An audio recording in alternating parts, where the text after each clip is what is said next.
Kasi nagulta ko nga kami ayos.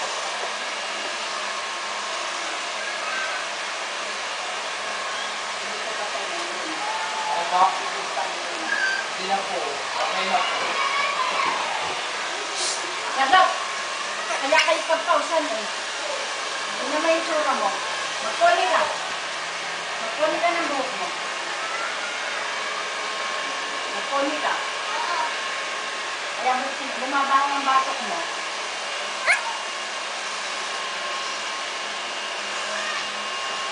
Sorry ka, namamlan siya. Bakit?